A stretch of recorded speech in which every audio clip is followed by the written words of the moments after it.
The strange new neighbor. Tom Wilson couldn't sleep. The purple lights from next door kept flashing through his bedroom window. At first, he thought it was just kids playing with flashlights. But at 3 a.m., something weird was going on. He went to his window and looked out. What he saw made him rub his eyes in disbelief. A moving truck had appeared without making any noise. But that wasn't the strange part. The person directing the movers was wearing what looked like a spacesuit, complete with a dark visor that hid their face. Even stranger, the movers didn't seem to think this was unusual at all. Must be one of those germahovs, Tom muttered to himself, trying to find a normal explanation.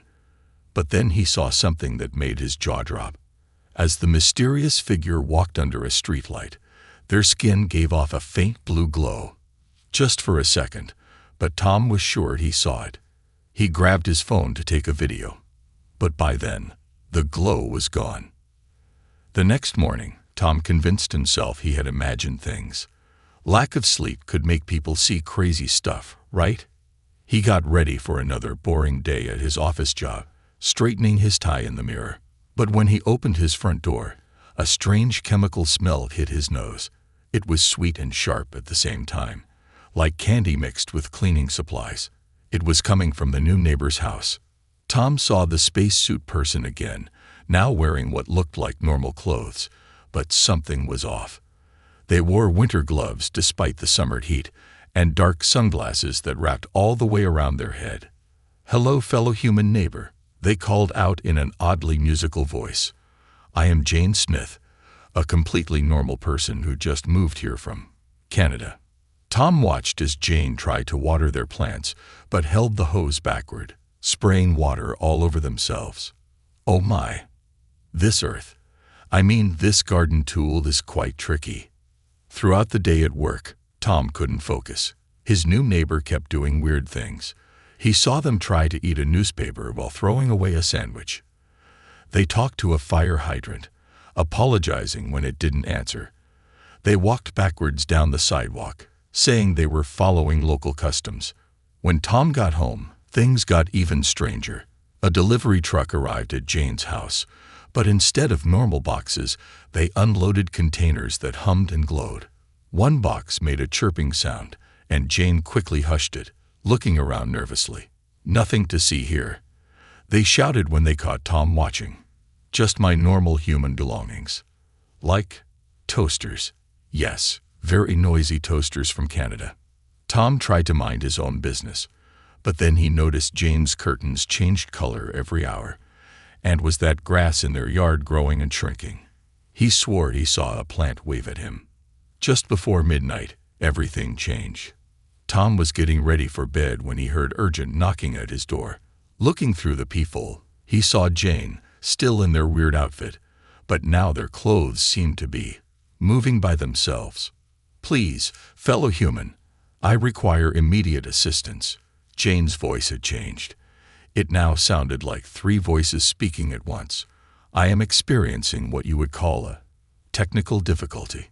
Tom hesitated. This was crazy. He should call the police, or run away, or pretend he wasn't home. But something about Jane's panicked voice made him pause. Despite all the weird stuff, they hadn't done anything to hurt anyone. In fact, they had spent all day trying and failing to fit in. The knocking got more urgent. "Please, before the moon reaches its apex, before it gets too late." Tom took a deep breath and reached for the door handle. As he opened it, a soft purple glow filled his hallway, and he realized his life was about to get a lot more interesting. Through the doorway, he could see that Jane's sunglasses had fallen off, revealing eyes that sparkled like diamonds. Their gloves had torn, showing fingers that changed color like a mood ring. "I can explain everything," Jane said, their voice now sounding like wind chimes in a breeze. "But first, could you help me? I seem to be stuck in my human disguise." The awkward truth. Tom stared at his new neighbor's true form, his mouth hanging open. Jane's human disguise had partially malfunctioned, revealing patches of iridescent skin that rippled like the northern lights. Their hair now floated as if underwater, each strand glowing with its own tiny light. "Please come inside," Jane whispered, their voice making the air sparkle. "Before someone else sees."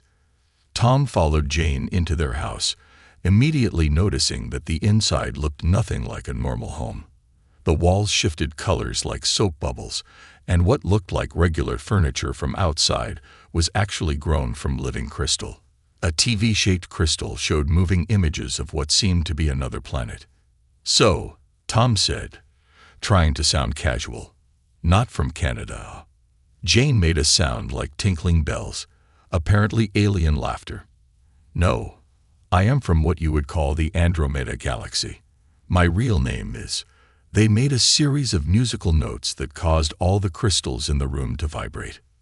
"Maybe I'll stick with Jane," Tom said quickly. "Acceptable." Jane's disguise continued malfunctioning, revealing more of their true form. Their eyes were like kaleidoscopes, constantly changing patterns. "I must confess something. I chose this house because my scanners detected you were different from other humans." "Me?" Tom looked down at himself. "I'm the most ordinary person ever. I work in an office filing reports all day." Jane shook their head, causing tiny sparkles to fall from their hair. "You have what we call the spark, a rare quality that lets you accept the extraordinary without fear. Most humans would have called your authorities by now." As if to demonstrate Tom's unique quality, a small creature that looked like a cross between a cat and a cloud floated down from the ceiling. Instead of freaking out, Tom found himself reaching out to pet it. The creature purred in rainbow colors. "That's Pixel, my emotional support quantum pet," Jane explained. "Usually invisible to humans, but you can see him. This proves my theory." Tom sat on what he hoped was a chair. It hummed contentedly when he did. "Okay, so I'm apparently good with weird stuff. But why are you here? Earth must be pretty boring compared to your home." Jane's colors suddenly shifted to deep blues and purples. "I am hiding. You see, I'm approaching a very special time in my species' life cycle. If I were home, I would be forced to participate in the Great Joining." "The what now?" Jane projected a hologram from their fingertips, showing a spectacular light show with hundreds of beings like them swirling together in space. "Our version of, I believe you call it marriage. But it's permanent, joining not just bodies but minds and souls. I'm not ready. I want to study, to explore, to understand other worlds. Once joined, I would lose my individual identity." Tom watched as Pixel curled up in his lap, leaving tiny clouds of stardust on his pants. "So you're basically running away from an arranged marriage." "Precisely." Jane's relief made the air smell like cinnamon. "But it's not that simple. When the time comes, my biology will begin to change. I'll emit signals that other unjoined members of my species can detect across vast distances. Some may come looking for me." "Is that dangerous?" "Not violent dangerous," Jane assured him. "But imagine very persistent suitors with technology advanced enough to cross galaxies. I need to learn to control the changes, to suppress the signals. And I need—" They looked embarrassed, their skin turning pink. "I need someone to help me practice acting human better. My attempts so far have been suboptimal." Tom remembered Jane trying to eat a newspaper. "Yeah, you could say that. Will you help me?" Jane's eyes swirled with hopeful patterns. "I can offer knowledge of the universe in return, or help with your job. I solved several of your world's major mathematical problems while figuring out how to use your microwave." Before Tom could answer, all the crystals in the house suddenly pulsed red. Jane's skin rippled with alarm patterns. "Oh no," they whispered. "It's starting sooner than I calculated. Quick, look out the window." Tom rushed to the window. High in the sky, a shooting star was moving in a distinctly unshooting star way. It was making a spiral pattern, like it was searching for something. "Is that—" "Yes," Jane said, their voice quivering with musical notes of worry. "My first suitor approaches. They're early. I haven't even mastered how to eat human food correctly yet." Tom, if you agree to help me, we need to start right now. Otherwise, I'll have to leave Earth, and the humans monitoring deep space activity might notice my departure. Pixel rubbed against Tom's leg, leaving a trail of twinkling stardust. The star in the sky drew closer, making patterns that reminded Tom of skywritten love poems. Looking at his alien neighbor, who was nervously chewing on a TV remote, still struggling with identifying food, Tom made his decision. After all, how often does someone get the chance to help an alien hide from space romance? All right, he said. First lesson in being human. That's not food. Also, we need to work on your outfit. No one in this neighborhood wears a spacesuit to check their mail. Jane's relief made all the crystals in the house chime like bells. Thank you. And I thought the suit was perfect. I got the idea from something called Fashion Week. Tom sighed. They had a lot of work to do, and judging by the pretty patterns now appearing in the clouds above his house, not much time to do it. At least his life wasn't boring anymore. Oh no, it's starting. Tom woke up to the sound of wind chimes, which was strange because he didn't own any wind chimes. Opening his eyes, he found his entire bedroom ceiling covered in floating musical notes made of light. In the corner, Jane's quantum pet Pixel was chasing them like a cat after laser points. His phone buzzed with 50 text messages, all from Jane. Emergency. Hey peeing now. Skin doing the thing. Help. Also, how do humans make toast? Toaster keeps eating bread, but not returning it. Rushing next door in his pajamas, Tom found Jane's house had turned into what looked like a disco party hosted by the Aurora Borealis. Every surface was pulsing with rainbow colors. In the middle of it all stood Jane, their human disguise completely glitching out. Tom. Their voice came out as a complete song. The biological changes. They're starting weeks ahead of schedule. Jane's skin was shifting through colors faster than a mood ring in a fever dream. Their hair had turned into what looked like fiber optic cables, each strand streaming with data in alien languages. The air around them smelled like a flower shop having a fight with a candy store. Okay, don't panic, Tom said, then noticed Jane was floating 6 inches off the ground. Maybe panic a little. I can't help it. Jane's distress made all the furniture start dancing. My species' mating season is beginning. Soon, I'll start broadcasting. Signals. What kind of signals? As if answering, Jane suddenly burst into an area that made all the windows hum. Pixel dove under a floating crystal cushion, leaving a trail of startled stardrops. That kind. Jane covered their mouth with both hands, but their elbows started singing instead. It's like your human puberty, but with more dimensional rifts. Tom watched as a small portal to what looked like a pink nebula opened and closed behind Jane. That's not great for keeping a low profile.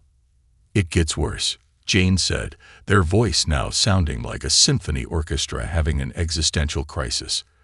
The signals attract potential mates. Remember that first suitor we saw in the sky? They weren't supposed to detect me for weeks, but now they pointed out the window. The morning sky had turned into something from a Van Gogh painting. Swirling patterns spelled out alien love poems in the clouds. 3 more shooting stars were making heart shapes overhead. We need to go shopping, Jane declared suddenly. Shopping. Now. The changes create intense cravings. I need. Their eyes swirled with strange symbols. Earth foods. Strong tastes and smells to mask my biological signals. Also, my tongue is now detecting 17 new flavors that may or may not exist in this dimension. At the local supermarket, things got weird fast. Jane, barely holding their human disguise together, filled their cart with 20 bottles of hot sauce, every flavor of ice cream the store had, raw coffee beans, a potted cactus. It looked spiky and passionate. Lemons, for the aesthetic. 5 jars of pickles. They sing to me, Tom. A rubber duck, not for eating. I just think they're neat. Jane, Tom whispered as his neighbor tried to lick a watermelon to hear its story. People are staring. Indeed, other shoppers were watching as Jane's skin occasionally flickered rainbow colors. A small child pointed at Jane's hair, which was trying to reach out and grab snacks from higher shelves. "I can't help it," Jane whispered back in a voice that made all the frozen foods defrost slightly. "Everything is so intense right now. Did you know humans have exactly 27 different types of cheese? The complexity of your dairy products brings tears to my all-seeing eyes." Things got worse at checkout. Jane got into an argument with the self-checkout machine, convinced it was a primitive AI they could reason with. "YIWONTUACCEP my LNTERDINENSIONALQRNC. I outrank you in machining hierarchy." Tom had to pay with his credit card, while Jane Stress ate a raw lemon in the corner, their taste buds literally glowing through their cheeks. Back at Jane's house, they found Pixel hiding under a crystal end table. The quantum pet had doubled in size and was hiccuping small galaxies. "The biological changes are affecting him too," Jane explained, while unsuccessfully trying to eat a hot sauce bottle. "The whole bottle, not just the sauce. In my species, even our pets participate in the mating season. Pixel might attract some interesting space creatures." As if on cue, something that looked like a cross between a butterfly and a nebula fluttered through the wall. Pixel immediately perked up, his cloudy form turning pink. "Oh no," Jane said, watching their pet float dreamily after the cosmic butterfly. "Now I'm going to be a grandparent to quantum kittens." Suddenly, all the crystals in the house chimed in alarm. Jane's skin turned a deep purple of worry. "They're getting closer," they whispered. Through the window, they could see more love-struck aliens drawing patterns in the sky. "At least 7 potential mates have detected my signals. They'll be here within days, maybe hours. Can't you just tell them you're not interested?" Jane laughed musically, causing all the light bulbs in the house to dance. "In my culture, rejection must be done through a complex ritual of mathematical proofs and interpretive dance. I never learned it because I never thought I'd need to reject anyone. I was supposed to be a space botanist." Tom watched as Jane Stress ate another lemon, this time causing all the plants in their house to start growing flowers that smelled like mathematics. "Okay," he said, developing a plan. "We need to teach you how to act more human fast, and maybe get you some breath mints. Your lemon breath is making reality hiccup." Just then, the doorbell rang. Jane's skin turned so many colors at once that Pixel had to hide behind sunglasses. Through the door's crystal peephole, they could see what looked like a very confused Amazon delivery person holding a package that was humming and glowing and possibly singing love songs in gravitational waves. "Oh no," Jane squeaked in a voice that made all nearby wireless devices play romantic jazz. "That's not Amazon. That's a traditional courtship gift from my galaxy. It's found me." The delivery person rang the doorbell again, and this time it played what sounded like an entire philharmonic orchestra performing Single Ladies. Tom looked at his alien neighbor, who was stress-eating a cactus while floating upside down, then at Pixel, who was writing love poems in stardust, then at the door, where someone's courtship gift was trying to rewrite the laws of physics.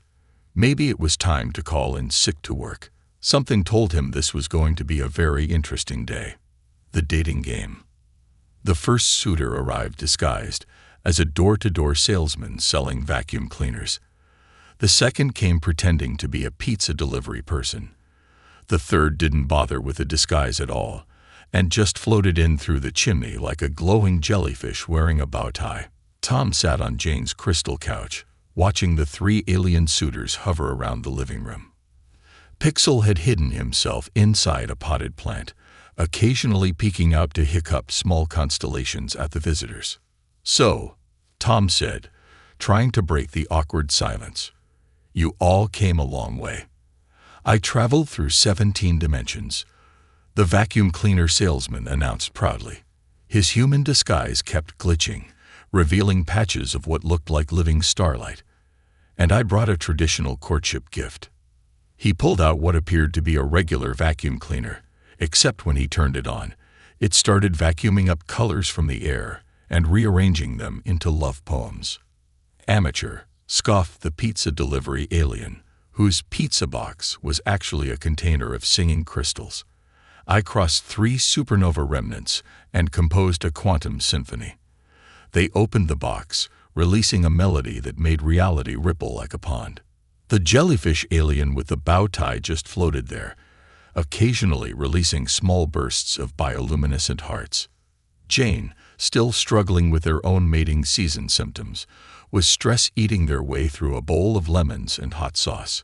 Their skin kept changing colors to match their emotions. Embarrassed pink, anxious purple, irritated orange. "This is not how I planned my Earth vacation," they mumbled, voice making the windows hum in sympathy.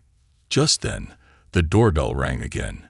When Tom opened it, he found what looked like a rock star. If rock stars were made of pure energy and had 3 guitars, each playing in a different dimension. "I am Zix 427 Alpha," the new arrival announced in a voice that made all electronic devices within 50 feet start playing power ballads. "I have come to court the lovely Jane with the traditional songs of my people." Before anyone could stop them, Zix started playing all 3 guitars at once. The music was so powerful it accidentally opened a small portal to another dimension in the kitchen. Pixel dove into it to escape the noise, then came back wearing what looked like alien headphones. "Please stop," Jane begged as their houseplants started headbanging. "The neighbors will notice." Too late. Mrs. Johnson from next door was already outside, staring at Jane's house, which had begun floating 6 inches off the ground in rhythm with the music. Just as Tom was trying to figure out how to explain this to the neighborhood watch, 2 more aliens arrived. First came Dr. Starlight. As they introduced themselves, wearing what they probably thought was a normal human business suit, except it was made of living nebula and kept trying to form constellations. They brought a gift of a simple earth flower, which turned out to be a crystalline rose that sang opera and tried to teach quantum physics to Jane's other houseplants. The second new arrival called themselves Bob, clearly not their real name. And they didn't even try to look human. They appeared as a swirling vortex of mathematical equations wearing a name tag that said, "Hello, I'm definitely a human named Bob. I brought you a traditional Earth courtship gift," Bob announced proudly, presenting what looked like a regular chocolate box. When Jane opened it, each chocolate was actually a tiny galaxy in candy form. "These are getting out of hand," Tom whispered to Jane as the suitors began trying to outdo each other. The vacuum cleaner alien was now demonstrating how their machine could clean up dark matter. The pizza delivery alien had their quantum symphony performing a cover of Single Ladies. The jellyfish with the bow tie was creating a light show that was accidentally reprogramming all the Wi-Fi networks in the neighborhood. Zix was playing a guitar solo that made time run backwards for 10 seconds. Dr. Starlight's Rose had started a book club with the houseplants. Bob was trying to impress Jane by solving impossible math equations in midair. Meanwhile, Pixel had his own problems. The space butterfly from earlier had returned, bringing friends. Now Jane's quantum pet was surrounded by a swarm of cosmic butterflies, all trying to impress him with aerial displays that bent the laws of physics. "I have to reject them," Jane said, stress-eating their way through another cactus. "But I never learned the proper rejection ritual. In my culture, you have to prove mathematically why you're incompatible, then perform an interpretive dance explaining your proof, then create a small alternative universe as a consolation gift. Can't you just say no? That would be incredibly rude." They crossed galaxies to court me. Some of them literally bent time and space. The situation got even more complicated when all 6 suitors decided to prove their worth by showing off their special talents at once. The vacuum cleaner alien tried to clean up the quantum symphony sound waves. This interfered with Zix's guitar solo, which crashed into Dr. Starlight's Rose's physics lesson, which disrupted Bob's floating equations, which made the jellyfish's light show create a small temporal paradox in the backyard. Pixel, overwhelmed by all the chaos, sneezed out a small aurora borealis that made all the cosmic butterflies start dancing the Macarena. "Enough," Jane shouted, their voice creating musical notes that made everyone freeze. Even the equations stopped floating. "I am flattered by your interest," they said more quietly, though their voice still made the air sparkle. "But this is too much. You're drawing attention to Earth. Look." Through the window, they could all see a growing crowd of neighbors gathering outside, recording the light show with their phones. In the distance, a news van was turning onto their street. "Also," Jane added, their skin turning a soft blue of sadness, "I came to Earth to find myself, to learn who I am before joining with anyone. I'm not ready for the great joining." The suitors looked disappointed. The vacuum cleaner alien's machine made a sad whirring noise. The pizza box closed itself quietly. The jellyfish's bow tie drooped. But Tom jumped in, seeing how sad everyone looked. "Maybe we can figure out a compromise. Something that won't attract human attention, but will let everyone save face." Just then, Pixel and his butterfly friends created a beautiful display of cosmic lights that gave Tom an idea. "What if," he suggested, "we organize a proper Earth-style party? Something that looks normal from the outside, but lets everyone express their feelings appropriately." Jane's skin turned thoughtful purple. The suitors perked up, interested. But before they could plan further, Mrs. Johnson started walking toward their front door, phone in hand, clearly ready to demand explanations about the floating house and the light show and the mysterious music. "Quick," Jane whispered. "Everyone act human. Truth and consequences." Mrs. Johnson never made it to the front door. Just as she was about to knock, a black SUV with tinted windows pulled up to the curb. Two people in dark suits stepped out, holding what looked like normal tablets but definitely weren't. "Government agents," Jane whispered, their panic making all the crystals in the house vibrate. Everyone hide. What followed was chaos. The vacuum cleaner alien tried to vacuum themselves up. It didn't work. The pizza delivery alien hid inside their own quantum pizza box, creating a small paradox. The jellyfish alien transformed into an actual chandelier, but kept nervously releasing heart-shaped sparks. Zix turned their 3 guitars into potted plants, which occasionally strummed themselves. Dr. Starlight merged with their own business suit, making it even more suspiciously sparkly. Bob the equation alien tried to disguise themselves as a math textbook that floated and occasionally solved itself. Pixel, showing more sense than any of them, simply turned invisible and hid under the couch with his cosmic butterfly friends. Tom watched through the window as the agents intercepted Mrs. Johnson. They showed her some kind of badge and started asking questions, pointing occasionally at their strange devices. "Those are from the Department of Unusual Phenomena," Jane explained, stress eating their way through another cactus. "They track anomalies that might indicate alien presence. My mating season symptoms must have triggered their sensors." "What exactly are they looking for?" Tom asked. "Energy signatures, dimensional rifts, quantum fluctuations." Jane's skin turned worry purple. "Everything that's currently happening in this house." Indeed, the house was a disaster of alien activity. The quantum symphony was still playing softly from the pizza box. Dr. Starlight's Rose was teaching advanced physics to the other plants. Bob's Galaxy chocolates were creating tiny solar systems in the candy dish. The vacuum cleaner was still rearranging colors in the air. Reality hiccups from all the dimensional portals kept making time skip like a scratched DVD. "We need a plan," Tom said, watching the agents take readings. "Fast." Just then, one of the agent's devices started beeping loudly. Everyone froze as the agent pointed it directly at Jane's house. "Okay, new human lesson," Tom announced quickly. "When government agents show up, we have a traditional Earth custom called Operation Normal People Doing Normal Things." The aliens looked at him with various expressions of confusion. except Bob, who was still pretending to be a book. "Quick," Tom directed. "Vacuum cleaner alien. Just vacuum normally. Pizza alien. Put on some regular music. Jellyfish, you're doing great as a chandelier. Just stop making heart shapes. Zix, those guitar plants need to look less musical. Dr. Starlight, maybe make your suit less cosmic. And Bob, maybe be a less obvious textbook." As the aliens scrambled to appear normal, Jane tried to get their own symptoms under control. But stress only made things worse. Their skin kept flickering through colors like a rainbow strobe light. "Tom," they said nervously, "I can't stop the mating season signals. They're getting stronger." As if to prove their point, Jane suddenly burst into an area that made all the electronics in the house go haywire.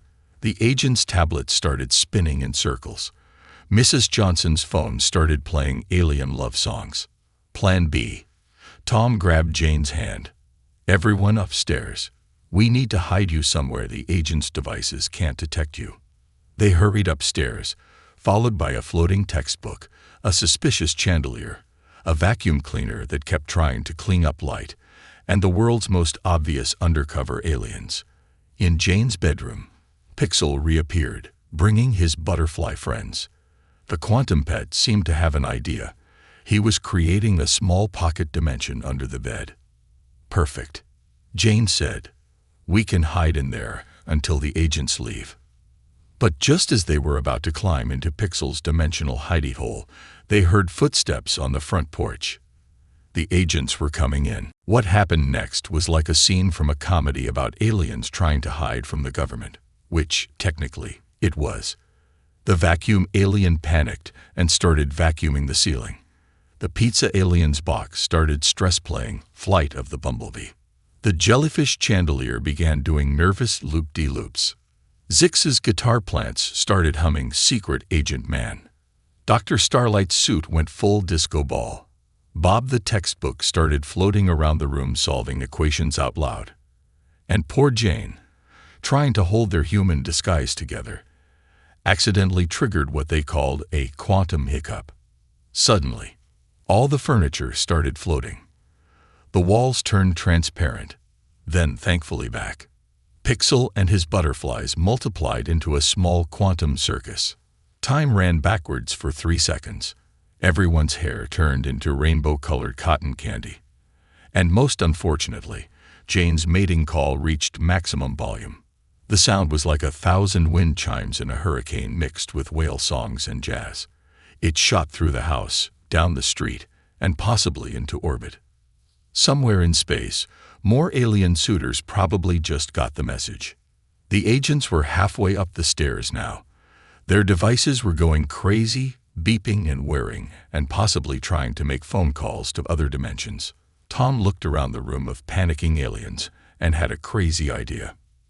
"Mrs. Johnson," he shouted out the window to where the neighbor was still standing in the yard. "Remember how you said our street never wins the neighborhood Halloween decoration contest?" She looked up, confused. "Well," Tom continued, winking dramatically, "what do you think of our practice run?" Understanding dawned on Mrs. Johnson's face. "Oh," she said loudly as the agents reached the top of the stairs. "You're all testing decorations for the big competition. How wonderful." The agents paused outside the bedroom door. "Yes," Tom called back. "Jane here is a special effects artist from Hollywood. They're helping our street finally beat Maple Avenue this year." Through the door, they could hear the agents talking. Another false alarm. Just Halloween prep. Those Hollywood types with their fancy gadgets. Wait till Jenkins hears we almost raided a decoration planning committee. The footsteps retreated. Car doors slammed. The black SUV drove away. Everyone let out a breath they'd been holding, except Bob, who was still pretending to be a book and didn't technically need to breathe. Quick thinking. Jane said, "Their relief making the air smell like sugar cookies. But we have bigger problems. That mating call I just sent out. It was basically a cosmic billboard saying, 'Single alien here. Come and get me.' How many more suitors might come? Jane's skin turned a worried shade of mauve. Let's just say we better start planning that party you suggested. Fast. And we're going to need a lot more cacti for me to stress eat. Pixel and his butterflies started arranging themselves into party decoration ideas, while the other aliens began arguing about what Earth music would be best for a combination rejection party and alien mating season celebration.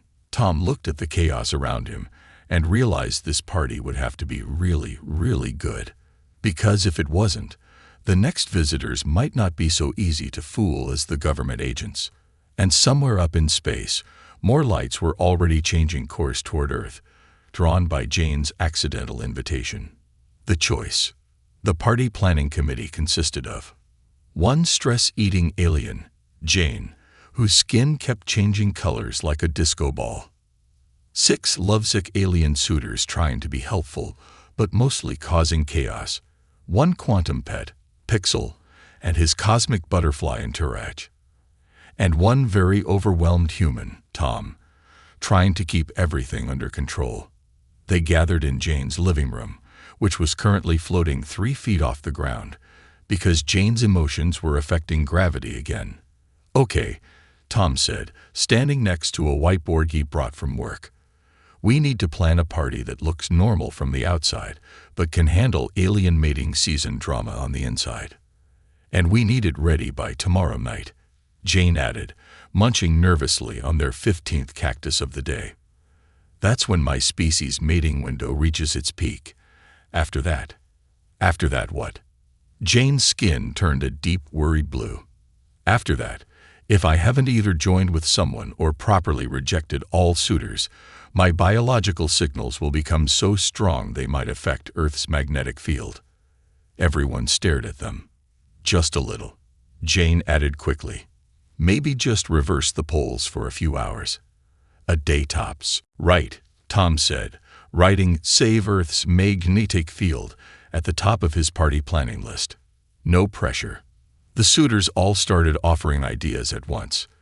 The vacuum cleaner alien suggested cleaning up dark matter to create mood lighting. Very romantic. Only slight chance of creating a black hole. The pizza delivery alien wanted their quantum symphony to provide music.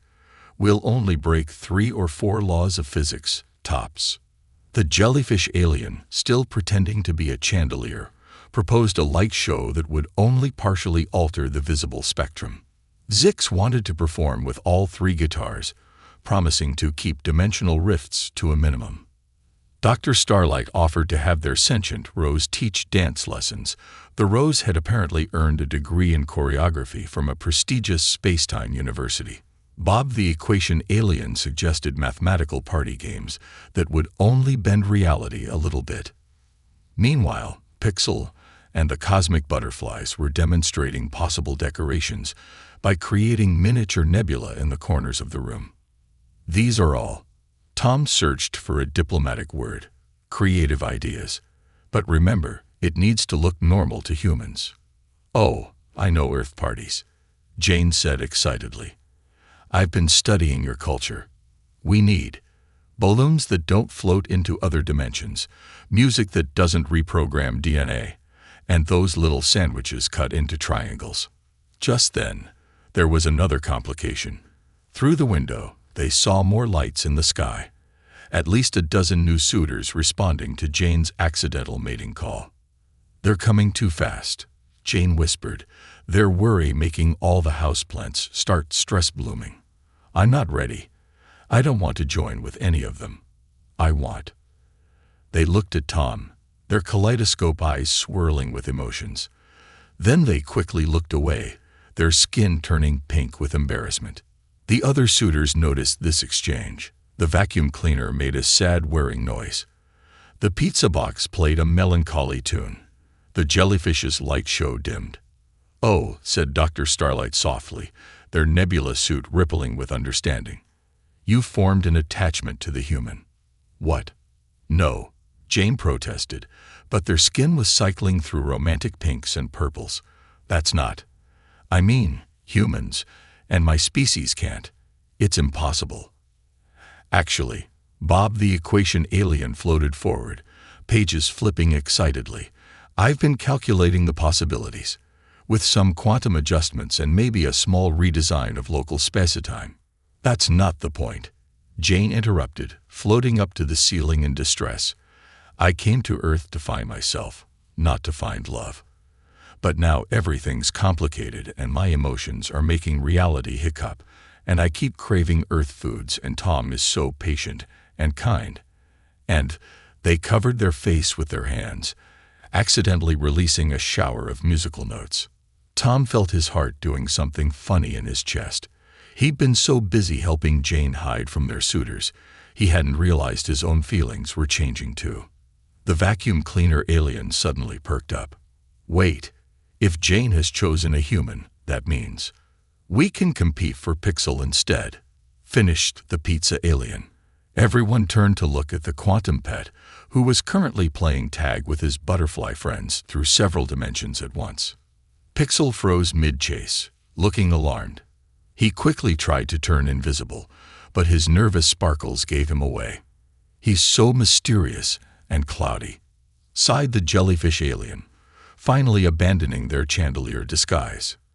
And he knows all the best quantum physics tricks, added Dr. Starlight. His equation structure is simply divine. Bob swooned, their pages fluttering. Pixel shot Jane a betrayed look that clearly said, "You got me into this," before diving under the couch with his butterflies.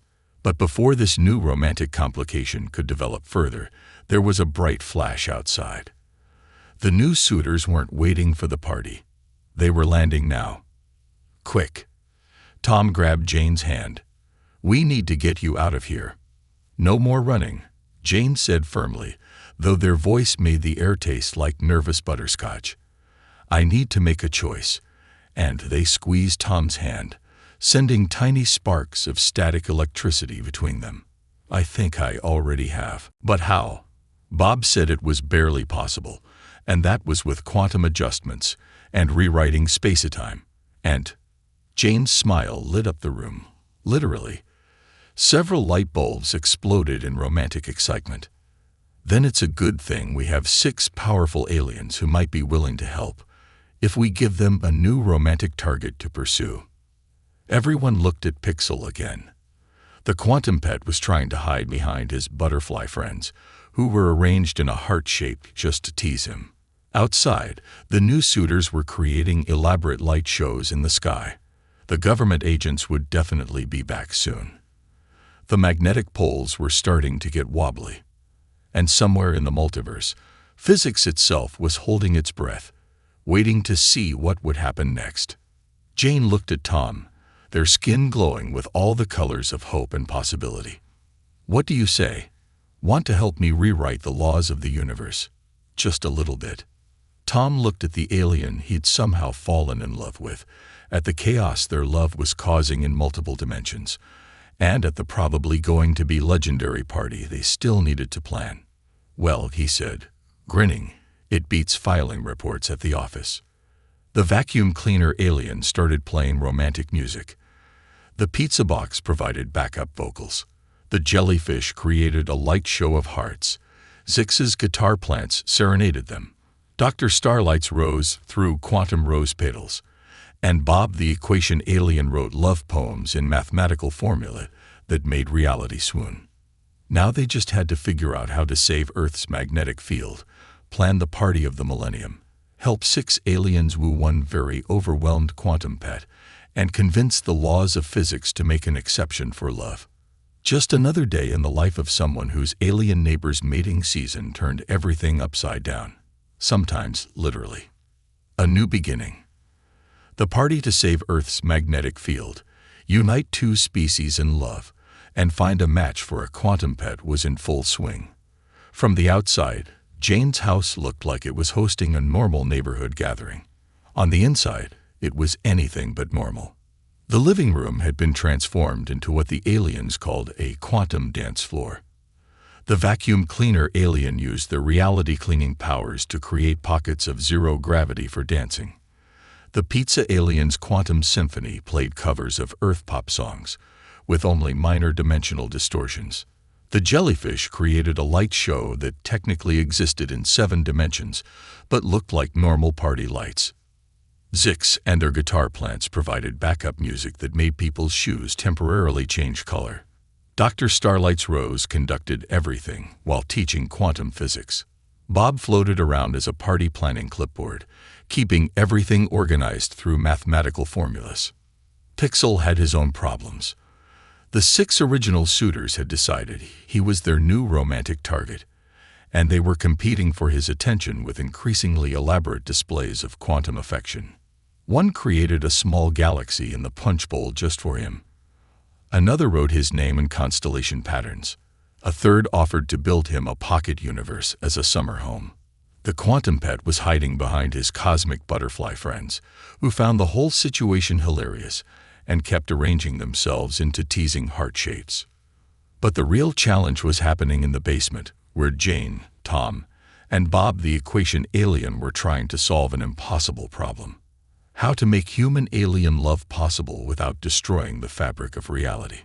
According to these calculations, Bob said, their pages flipping excitedly, "We need to adjust the quantum frequency of Jane's biology while simultaneously adapting Tom's DNA to handle multidimensional existence. Simple. Simple." Tom looked worried. "What's the catch?" "Oh, nothing major," Bob assured him. "Just a 0.1% chance of turning you both into sentient mathematics, but that almost never happens." Jane, who had stress-eaten their way through an entire cactus garden, was floating nervously near the ceiling. "Maybe this is too dangerous. I don't want to risk hurting you, Tom." "We've come too far to give up now," Tom said, reaching up to hold their hand. Where their fingers touched, tiny sparks of quantum energy danced. "Besides, your mating season is reaching its peak. If we don't do something." As if on cue, the house shuddered. Upstairs, they could hear Mrs. Johnson saying loudly to the newly arrived government agents, "Yes, these special effects for our Halloween party are very impressive. The floating furniture is so realistic." "The magnetic poles are starting to shift," Jane whispered, their skin turning worry purple. "We're running out of time." Just then, Pixel phased through the ceiling, followed by his butterfly entourage, and all 6 lovesick suitors. The quantum pet had an idea. He was creating complex patterns in the air that Bob got excited about. "Of course," the equation alien exclaimed. "Pixel's quantum nature could stabilize the transformation, and with all of us working together." The other suitors caught on quickly. The vacuum cleaner alien could clean up excess quantum particles. The pizza alien symphony could provide harmonic stabilization. The jellyfish's bioluminescence could guide the energy flow. Zix's multidimensional music could keep the realities aligned. Dr. Starlight's nebula suit could contain any quantum spillover. "But we're still missing something," Bob said, pages ruffling thoughtfully. That's when all of Pixel's cosmic butterflies arranged themselves into a pattern that made Bob's equations light up with excitement. "Love," the equation alien exclaimed. "The emotional quantum entanglement between Jane and Tom is the final variable. Their feelings for each other will naturally want to align their realities." "You mean?" Jane's skin turned hope pink. "Our love is literally strong enough to bend physics." "With a little help from your friends," the vacuum cleaner alien added, making a sound like a happy purr. They quickly set up the basement for the transformation. The suitors formed a circle, each contributing their unique powers.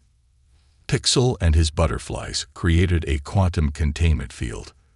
Bob's equations floated around them like a mathematical shield.